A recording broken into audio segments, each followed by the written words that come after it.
આજની ગુરુવાણીમાં આપણે બંધારણ વિશે બોલવાનું છે। આપણો ભારત દેશ 1947માં આઝાદી મળી આપણને। એ પહેલા અંગ્રેજોએ 1946માં જ આપણને કહી દીધું હતું કે અમે તમને આઝાદી આપી દઈશું, એના માટે તમારું બંધારણ છે એ ઘડવાની લખવાની તૈયારી શરૂ કરી।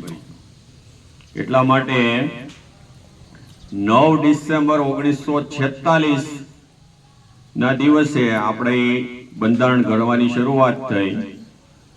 26 નવેમ્બર 1949 એટલે 2 વર્ષ 11 મહિના અને 18 દિવસ, લગભગ 3 વર્ષ સુધી બંધારણ ઘડતરની પ્રક્રિયા ચાલી। આપણો ભારત દેશ છે એ દુનિયામાં વસ્તીની દ્રષ્ટિએ બીજા ક્રમે આવે છે। આમાં આપણે પૂર્વ પશ્ચિમ જોઈએ તો ગુજરાતથી પશ્ચિમ બંગાળ, ઉત્તર દક્ષિણ તમે જોવો તો કાશ્મીરથી કન્યાકુમારી, આવડો મોટો ભારત દેશ, 30 રાજ્યો અને ઘણી બધી વિવિધતા। કાશ્મીર રાજ્ય હોય તો કાશ્મીરી ભાષા બોલે, ગુજરાતના લોકો ગુજરાતી, તમિલનાડુમાં તમિલ બોલાય, પશ્ચિમ બંગાળમાં બંગાળી ભાષા બોલાય, જુદા જુદા ધર્મના લોકો રહે, એ બધાની વિવિધ માન્યતાઓ હોય, અલગ અલગ એના પહેરવેશ, એના રીતિ રિવાજ। આટલો બધો મોટો ભારત દેશ અને આઝાદી આપણને મળી ત્યારે ઘણા બધા દેશી રજવાડાઓ હતા। આ બધું ભારતમાં અંગ્રેજો મૂકીને ગયા, એટલે આપણા દેશની આઝાદી મળી એટલે કોઈ પણ દેશ છે એ સ્વતંત્ર હોય અને સ્વતંત્રતા મળે અથવા એ આઝાદ હોય તો એની પાસે એનું પોતાનું બંધારણ હોવું જોઈએ। આપણો દેશ તો ઘણા સમયથી ગુલામ હતો એટલે આપણું બંધારણ હતું નહીં। 1946માં એ ઘડવાની પ્રક્રિયા શરૂ થઈ અને એ બંધારણ ઘડવામાં બંધારણ સભાના અધ્યક્ષ તરીકે ડોક્ટર રાજેન્દ્ર પ્રસાદ અને પછી ખરડા સમિતિના અધ્યક્ષ તરીકે ડોક્ટર બાબા સાહેબ આંબેડકરની નિમણૂક કરી। 389 જેટલા સભ્યો, 2 વર્ષ 11 માસ અને 18 દિવસ કામગીરી ચાલી, 166 બેઠકો થઈ અને જુદા જુદા 10 દેશો, America, Australia, Germany, France, Canada, Japan, આ બધા દેશોના બંધારણનો અભ્યાસ કરી અને આપણું બંધારણ છે એ ઘડવામાં આવ્યું। હવે આ બંધારણ ઘડાઈ ગયું 26 નવેમ્બર 1949 ના દિવસે અને અમલમાં ક્યારે આવ્યું? 26 જાન્યુઆરી 1950। હવે આટલો સમય કેમ? તો એનું એક કારણ છે, જ્યારે આપણો દેશ છે એ અંગ્રેજો આપણા દેશ ઉપર શાસન કરતા હતા, આપણો દેશ ગુલામ હતો, ત્યારે કોંગ્રેસ પક્ષ હતો એક જ, કારણ કે સામે તો અંગ્રેજો હતા। 31 ડિસેમ્બર 1929 આપણે લાહોર પાસે રાવી નદીના કિનારે કોંગ્રેસનું અધિવેશન હતું, ત્યાં પૂર્ણ સ્વરાજનો ઠરાવ નક્કી કરવામાં આવ્યો। એટલે અંગ્રેજો પાસે આપણી માગણી તો ઘણા સમયથી હતી જ કે આપણો દેશ છે એને પૂર્ણ આઝાદી મળી જાય, એટલે પૂર્ણ સ્વરાજ એટલે આપણા દેશમાં આપણું રાજ, બીજા કોઈનું રાજ ન હોય।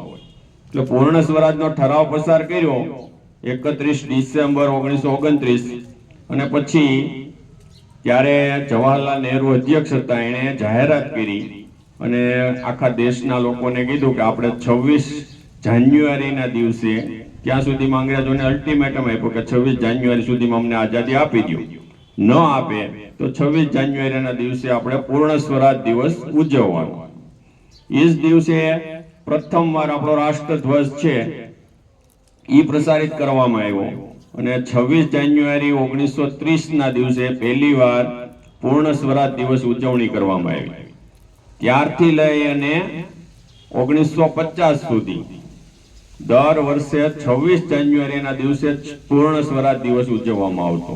હવે આપણું બંધારણ ઘડાઈ ગયું તો પછી 26 જાન્યુઆરી એ પૂર્ણ સ્વરાજ દિવસ અને 26 નવેમ્બરે બંધારણ દિવસ, એ બે વસ્તુ સાથે ન બને એટલે 26 જાન્યુઆરીની યાદગીરી રૂપે પૂર્ણ સ્વરાજ દિવસની યાદગીરી રૂપે 26 જાન્યુઆરીના દિવસને આજ દિન સુધી આપણે પ્રજાસત્તાક દિવસ છે એ 26 જાન્યુઆરીએ ઉજવીએ છીએ.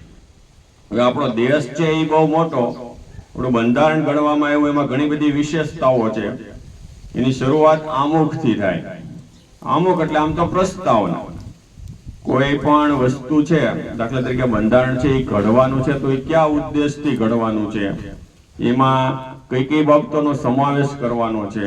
આપણું પુસ્તક હોય તો એમાં પહેલા અનુક્રમણિકા હોય કે ભાઈ ગુજરાતી છે તો એમાં કેટલા પાઠ છે, તો એ પેલો બીજોથી ક્રમ આપી અને એનું નામ લખેલા હોય. એટલે આમુખ છે એમાં આપણું બંધારણ ઘડતરની પ્રક્રિયા થઈ ત્યારે કયા ઉદ્દેશથી લખવાનું છે એની શરૂઆત એટલે આમુખ. આમ તો એને પ્રસ્તાવના કહેવાય. પછી એમાં લોકશાહી, બિન સાંપ્રદાયિકતા, સંઘ રાજ્ય, પ્રજાસત્તાક, આ બધી આપણા દેશની વિશેષતાઓ છે. એમાં આમુખની શરૂઆત જ થાય છે વી ધ પીપલ. આ we the people of USA, America. અમેરિકાનું બંધારણ જ્યારે ઘડતરમાં આવ્યું હતું એ તો પહેલેથી સ્વતંત્ર હતું, એટલે એના બંધારણની શરૂઆત જ આમુખથી થાય છે. એમાં લખેલું છે we the people of USA. ઈ શબ્દ આપણે લીધું, એ વાક્ય we the people of India, ત્યાંથી આમુખથી શરૂઆત થાય. હવે એ ઘણા બધા દેશો છે એને પણ આ વી ધ પીપલ છે એ અમેરિકા પાસેના આમુખથી લઈ અને પોતાના આમુખમાં એનો સમાવેશ કરવામાં આવ્યો છે. એટલે આપણે પણ વી ધ પીપલ ઓફ ઇન્ડિયાથી શરૂઆત કરી છે. બંધારણે આપણને 6 હકો આપેલા છે: સમાનતાનો, સ્વતંત્રતાનો, શૈક્ષણિક અને સાંસ્કૃતિક હક, ધાર્મિક સ્વાતંત્ર્ય, શોષણ સામે વિરોધ અને બંધારણીય ઈલાજોનો હક. હવે આટલા બધા હકો છે એ જો આપણને ભોગવવા મળતા હોય ત્યારે ઘણીવાર એવું થાય કે આ બધા હકો છે એ ભોગવવામાં કોઈક આપણને મુશ્કેલી થાય અથવા કોઈક નડતરરૂપ થાય અથવા એ ભોગવવા આપણને ન મળે, તો એના માટે આ છેલ્લો જે હક છે બંધારણીય ઈલાજોનો, એ કાયદાનું રક્ષણ છે. એના માટે આપણે રક્ષણ મળે. એના માટે આપણે તાલુકાથી માંડી અને સુપ્રીમ કોર્ટ, દિલ્હી સુધીની કોર્ટ હોય એમાં આપણને ન્યાય મળે. એટલે એમાં જુદી જુદી ભાષા, ધર્મ, જ્ઞાતિ, રીત રિવાજો, આપણે ભારતમાં કોઈ પણ જગ્યાએ અભ્યાસ કરી શકીએ, જઈ શકીએ. એમાં કાંઈ વિઝાની જરૂર પડતી નથી, પણ બીજા દેશમાં જવું હોય તો વિઝા લેવા પડે. કાશ્મીર જવું છે તમારે, ઉત્તર પ્રદેશ જવું છે કે મહારાષ્ટ્ર, ત્યાં તમે રહી શકો, ભણી શકો, અભ્યાસ કરી શકો. આ બધું છે એ હકો આપણને બંધારણે આપેલા છે. બંધારણથી ઉપર કોઈ નથી, એને સુપ્રીમ લો કહેવાય. આપણા દેશના રાષ્ટ્રપતિ, વડાપ્રધાન, સુપ્રીમ કોર્ટના ન્યાયાધીશ, આ બધા છે એ બંધારણની નીચે આવે. એનાથી ઉપર કોઈ નથી, બધાને નિયમો લાગુ પડે. એટલે બંધારણ છે આપણું એ લેખિત બંધારણ છે, એટલે હાથથી લખેલું. ત્યારે તો આવું કોમ્પ્યુટરાઇઝ ને એવું કઈ હતું નહીં. એટલે પ્રેમ બિહારી રઈજાદા નામના જે વ્યક્તિ હતા એણે ઇટાલિક લિપિમાં, કેલિગ્રાફી લિપિ કહેવાય આમ તો એને, એમાં આખું બંધારણ લખેલું છે અને એની ડિઝાઇન પણ હાથે બનાવેલી. હવે આ બંધારણ છે એ અત્યારે લાઇબ્રેરી ઓફ પાર્લામેન્ટ એટલે સંસદ ભવનનું જે પુસ્તકાલય છે એની અંદર સાચવેલું છે. હિલિયમની પેટીમાં રાખ્યું છે. શું કામ હિલિયમ? તો એનું જે ઓક્સિજન છે એનું ઓક્સિડાઇઝેશન થઈ જાય અને કાગળ બગડી ન જાય, એટલા માટે હિલિયમની પેટીમાં સંસદ ભવનની લાઇબ્રેરીમાં છે. એટલે ક્યારેક આપણે દિલ્હી જવાનું થાય તો બંધારણ છે એ આપણને સંસદ ભવનની લાઇબ્રેરીમાં જોવા મળે, ઓરિજિનલ કોપી. અત્યારે આપણી પાસે પુસ્તક છે એમાં જે પહેલું પેજ દેખાય છે એ પ્રકારની ડિઝાઇન અને ઓરિજિનલ સેમ ટુ સેમ એની કોપી એ રીતનું હોય, પણ મોટું હોય.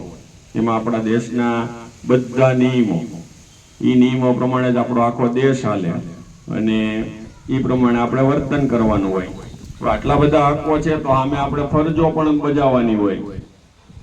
એટલે આપણા દેશને જ્યારે આપણી જરૂર પડે, દેશ ઉપર ક્યારેક મુશ્કેલી આવી જાય ત્યારે આપણને દેશ માટે કુરબાન થઈ જવાની ભાવના સ્વાતંત્ર્ય સેનાનીઓ હતા એવી રીતે ક્યારેક મુશ્કેલીઓ થાય, બીજો દેશ આપણી ઉપર આક્રમણ કરે, ત્યારે આપણે દેશ માટે છે એ બધું કુરબાન કરવાની અને દેશને મદદરૂપ થવાની ભાવના આપણામાં હોવી જોઈએ. જાહેર સંપત્તિઓ છે, બસ સ્ટેન્ડ, રેલવે સ્ટેશન, આ બધી એનું રક્ષણ કરવું, કુદરતી જે નદી, તળાવ, પર્વત, આ બધી સંપત્તિઓ છે એની જાળવણી કરવી, તો જ આપણો દેશ છે એ વિકસિત બને અને દુનિયામાં છે એ આપણા દેશનું નામ રોશન થાય. હવે આ બંધારણની અંદર આટલા બધા નિયમો ઘડવામાં આવ્યા, હવે એમાં ઘણા બધા સુધારાઓ પણ કરવા પડે. હવે એ સુધારામાં છેલ્લો સુધારો છે, ડિજિટલ યુગ આવી ગયો છે, આપણે મોબાઈલનો બહુ ઉપયોગ કરીએ છીએ, કોમ્પ્યુટરનો બહુ ઉપયોગ કરીએ છીએ, એના કારણે છે એ આપણો ડેટા છે એની અંદર સચવાયેલો હોય બધો. એમ તો એ નિયમનું નામ છે રાઇટ ટુ પ્રાઇવસી, એટલે તમારો ડેટા છે એ કોઈ ચોરી ન શકે, લઈ ન શકે. જો એવું ન થતું હોત તો આપણા મોબાઈલની અંદર જે બધું છે એ આખી દુનિયાને ખ્યાલ આવી જાય. એટલે સુપ્રીમ કોર્ટે આદેશ કર્યો અને 2017માં કાયદો ઘડાણો રાઇટ ટુ પ્રાઇવસી. એના આધારે આપણો ડેટા છે એ કોઈ લીક ન કરી શકે, કોઈ લઈ ન શકે. અને જ્યારે કાંઈક આપણે ગુનો કરીએ અથવા ગુનાહિત પ્રવૃત્તિ કરીએ તો એ ડેટા છે એ સરકાર કે પોલીસ કે કોર્ટ છે એ લઈ શકે, ત્યાં સુધી નહીં. એટલે આવી રીતે ઘણા બધા સુધારાઓ થાય. આપણે મધ્યાહન ભોજનની અંદર દરરોજ જમીએ છીએ તો એની જરૂરિયાત ઊભી થાય તો આવી રીતે બંધારણીય સુધારાઓ થાય. એક રાજ્યમાંથી બે રાજ્યના ભાગ કરવાના હોય, રાજ્યનો વિસ્તાર વધારવાનો કે ઘટાડવાનો હોય, નવી ભાષાઓ ઉમેરવાની હોય, આવા બધા સુધારાઓ છે એની જરૂરિયાત પ્રમાણે થાય. પણ એના માટે સંસદના બે ગૃહો છે, લોકસભા અને રાજ્યસભા, એમાં બહુમતી પસાર કરવી પડે. અને 368 જે અનુચ્છેદ છે એમાં સુધારાઓ કરવા હોય તો 2/3 બહુમતી લોકસભા, રાજ્યસભા અને ઘણા બધા આપણા દેશના રાજ્યો છે એની 50% કરતા વધારે બહુમતી, તો જ આવા સુધારાઓ થાય. એટલે કોઈ પણ સત્તામાં હોય પક્ષ તો એ પોતાની રીતે સરળતાથી આવા સુધારાઓ ન કરી શકાય. એ માટે બાબા સાહેબ આંબેડકર અને આજે જે બંધારણ સભા હતા એને નિયમો ઘડ્યા છે, એનું પાલન થાય અને આપણા દેશના તમામ નાગરિકોને હક્કો ભોગવવા મળે, એની સામે આપણે ફરજો ભોગવીએ, કાયદાનું પાલન બધા માટે સરખું થાય. એટલા માટે આપણું બંધારણ ઘડવામાં આવ્યું છે. અને આપણી દુનિયામાં સૌથી મોટું લેખિત બંધારણ, લખેલું બંધારણ આપણું છે, ભારત દેશનું. ઘણા બધા દેશો એવા છે કે એનું લેખિત નથી, ખાલી મૌખિક. એટલે આની અંદર બધા નિયમો છે એ લખેલા છે અને એનું પાલન કરવું દરેક માટે જરૂરી છે. કોઈ પણ મોટો હોદ્દો હોય, દેશનો સૌથી ઊંચો હોદ્દો આપણો રાષ્ટ્રપતિનો છે તો એ પણ બંધારણના દાયરામાં આવે. એટલે આ બંધારણ છે એ આપણા દેશ માટે આશીર્વાદ રૂપ છે, આપણા દેશના તમામ નાગરિકો માટે. એટલે આ બંધારણ છે એની માહિતી જરૂરી છે. અને બંધારણ દિવસ તો 26મી નવેમ્બર છે, પણ 26 જાન્યુઆરીએ એનો અમલ થયો. એટલે દર વર્ષે આપણે પ્રજાસત્તાક દિન, ગણતંત્ર દિન 26 જાન્યુઆરીને ઉજવીએ છીએ. અને આ બંધારણ ઘડતરના જે ઘડવૈયાઓ છે, ડોક્ટર બાબા સાહેબ, જવાહરલાલ નહેરુ, સરદાર પટેલ, રાજેન્દ્ર પ્રસાદ, એને યાદ કરીએ.